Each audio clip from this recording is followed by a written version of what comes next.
Halo semuanya, perkenalkan nama saya Muhammad Abdullah, mahasiswa Politeknik LPP Yogyakarta, Prodi D3 Akuntansi. Nah, di video kali ini saya akan membahas tentang buku besar dan buku besar pembantu. Tugas tersebut diberikan oleh dosen pengampu Ibu Sri Purwati dengan mata kuliah pengantar akuntansi 1.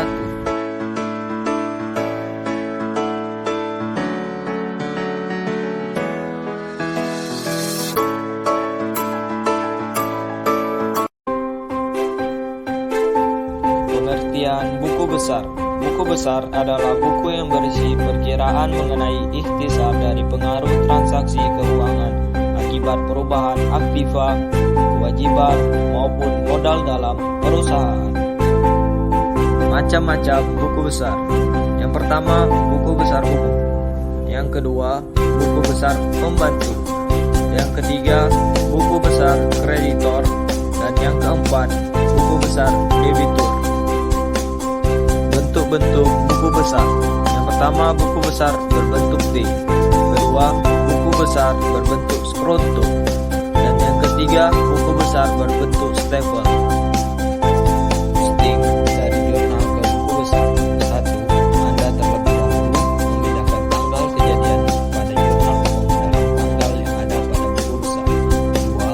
Pindahkan juga jumlah debit dan kredit ke dalam kolom debit dan kredit buku besar. 3. Masukkan nomor halaman dalam jurnal dan kolom referensi dalam buku besar.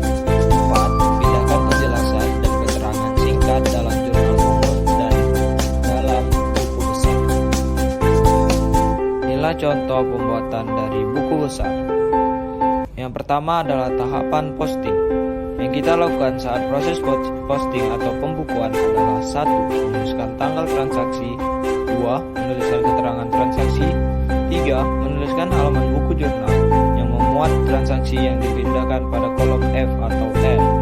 4. Menuliskan nilai rupiah transaksi sesuai dengan tempatnya, yaitu sebelah debit atau kredit. Lalu, membuat laporan keuangan dari buku besar.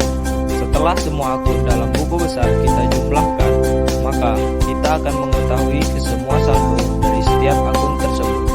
Nah, saldo masing-masing akun ini akan bisa kita pakai untuk menyusun laporan keuangan dengan rincian sebagai berikut. 1. Akun utang, aktiva, dan modal digunakan untuk menyusun neraca. 2. Akun pendapatan dan beban dipakai untuk menyusun laporan laba rugi. 3. Akun ekuitas dan prive dipakai untuk menyusun laporan perubahan modal. 4. Akun kas dipakai untuk laporan arus kas. Buku besar pembantu. Buku besar pembantu adalah perpanjangan dari buku besar umum yang mencatat lebih detail dan spesifik mengenai transaksi tertentu. Jenis buku besar pembantu. Yang pertama, buku besar pembantu utang. Dalam buku ini berisi kumpulan pencatatan transaksi utang yang diberikan kepada perusahaan. 2. Buku besar pembantu piutang. Buku ini berisi kumpulan piutang atau tagihan dari langganan kredit. Fungsi buku besar pembantu. 1. Buku ini akan memudahkan dalam proses penyusunan laporan keuangan sehingga meminimalisir kesalahan pencatatan pada buku besar umum. 2. Pembanding dalam ketelitian pencatatan buku besar umum. 3. Pembagian tugas dalam pekerjaan laporan akuntansi keuangan sebuah perusahaan. 4. Mempermudah dalam pencarian informasi mengenai jumlah akun dari pihak-pihak yang terkait.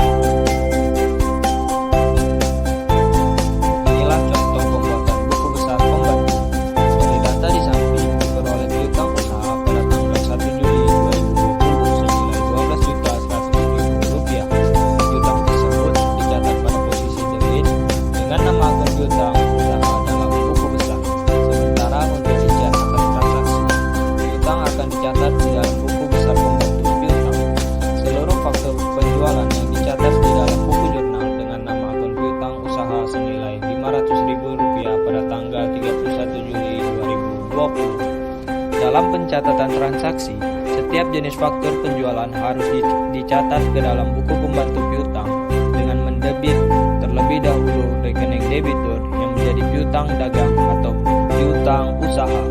Setiap bukti penerimaan kas dari debitur harus dicatat dalam buku jurnal penerimaan kas.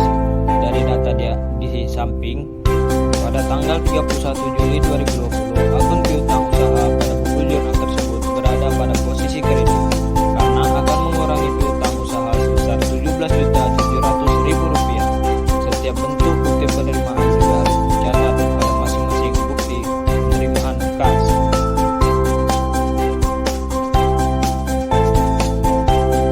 Demikian pembahasan mengenai pengertian buku besar dan buku besar pembantu serta cara membuatnya yang telah dibahas secara mendalam.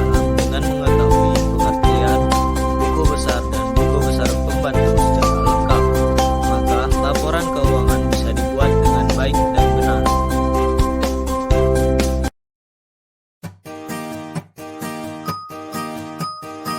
Sekian dari saya, terima kasih, sampai jumpa kembali.